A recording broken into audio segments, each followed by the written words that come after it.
After I started franchising, see, I started franchising when I was 66 years old. Now that's an advantage again. Don't quit because you're 65, because you can do something quite worthwhile after that. So I sold out after 7.5 years of this franchise business. I sold out for $2 million.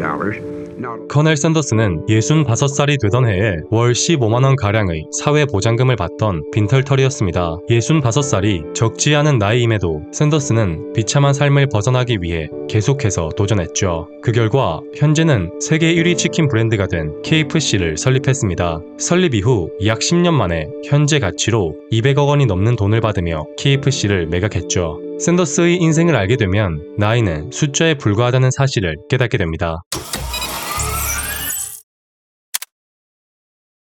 1890년 9월 9일 커넬 샌더스는 미국 인디애나에서 3남매 중 장남으로 태어났습니다. 안타깝게도 샌더스의 아버지는 샌더스가 태어난 이후 5년 만에 사망했죠. 샌더스 어머니는 남편의 빈자리를 채우기 위해 공장에서 일했습니다. 장남인 샌더스는 집안의 가사를 도맡았죠. 어머니를 대신해 동생들을 돌보고 요리를 했습니다. 7살 무렵에는 자신이 만든 빵을 가족뿐 아니라 어머니의 공장 동료들까지 맛있게 먹는 모습을 보고 사람을 대접하는 즐거움을 느꼈죠. 샌더스가 12살이 되던 해에는 새아버지가 생겼습니다. 그런데 새아버지는 가정폭력을 휘두를 만큼 성격이 고약한 사람이었죠. 참다 못한 샌더스는 가출했고 생계를 위해 할 수 있는 일은 모조리 하기 시작했습니다. 14살에는 농장에서 일했고 16살에는 전차 회사에서 일했습니다. 나이를 속여가며 미합 중국 육군에 입대하기도 했죠. 물론 얼마 가지 않아 실제 나이가 들통나서 쫓겨났죠. 이후로는 사업에 빠져 여객선 회사를 차리기도 했고 램프 사업을 하기도 했지만 대부분 실패했죠. 그러던 중 샌더스가 29살이 되던 해인 1920년 켄터키주의 니콜라스빌에서 주유소 운영 제의를 받았습니다. 당시 포드 자동차가 양산되기 시작한 시점이라 주유소 사업은 전망이 매우 좋아 보였죠. 샌더스는 꾸준히 다져온 서비스 정신으로 고객을 끌어모았습니다. 차가 주유소에 들어오면 대가 없이 유리창을 닦아주었고 심지어 길을 묻는 차량에도 유리창 청소를 무상으로 제공했습니다. 샌더스의 서비스로 주유소는 입소문을 타서 날로 번창했죠. 그런데 1929년 미국 역사상 가장 길었던 경제위기인 대공황이 들이닥쳤습니다. 대공황은 미국 전역의 경제활동을 급격히 위축시켜 샌더스 주유소도 큰 타격을 받았죠. 샌더스는 대공황 속에서도 휘발유를 외상으로 빌려주는 등 지나친 서비스를 제공했습니다. 결국 샌더스는 40살에 다시 무일푼이 되었죠. 샌더스 인생에서 행운이라곤 없었습니다.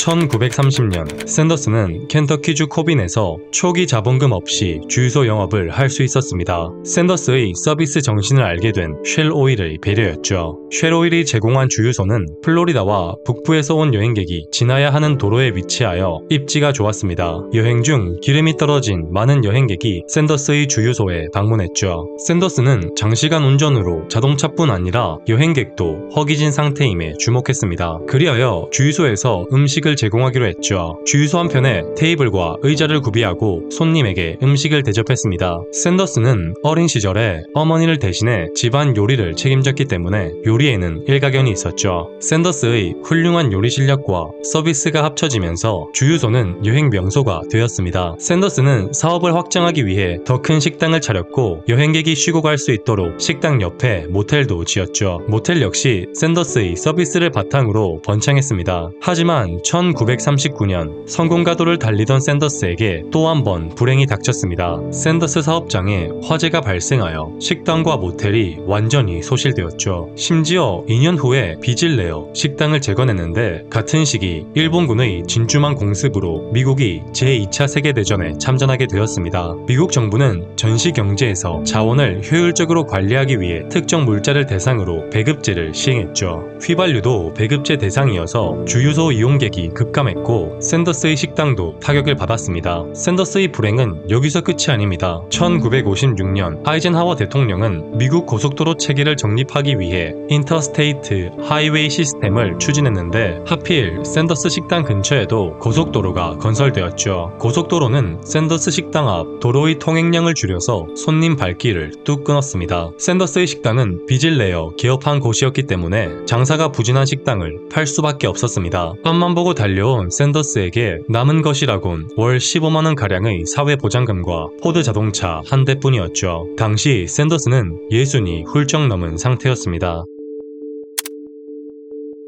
샌더스는 60이 넘은 나이에도 안주하지 않았습니다. 식당 사업을 하면서 쌓은 자신만의 요리 비법을 직접 팔기로 결심했죠. 특히 샌더스의 식당에서 가장 잘 팔린 메뉴인 프라이드 치킨을 주력으로 삼았습니다. 당시에는 프랜차이즈라는 개념이 널리 퍼지지 않았기 때문에 샌더스는 자신의 요리법을 팔기 위해 식당 운영자들을 직접 찾아갔죠. 포드 자동차에 프라이드 치킨을 조리하기 위한 재료와 도구를 싣고 미국 전역을 돌아다녔습니다. 하지만 좀처럼 샌더스의 치킨 레시피에 관심을 보이는 식당이 없었습니다. 왜냐하면 샌더스의 프라이드 치킨은 압력솥으로 조리하는 당시에는 위험해 보이는 방법이었기 때문이죠. 샌더스 아내는 한 인터뷰에서 샌더스가 600번은 넘게 거절당했다고 했습니다. 600번이 넘는 거절에도 포기하지 않은 샌더스는 유타주 솔트레이크 시티의 피트 하먼이라는 자와 첫 번째 계약을 맺었습니다. 해당 계약은 켄터키 프라이드 치킨, 일명 KFC의 시작이었죠. 이후로 샌더스는 본격적으로 프랜차이즈 점주를 모집했습니다.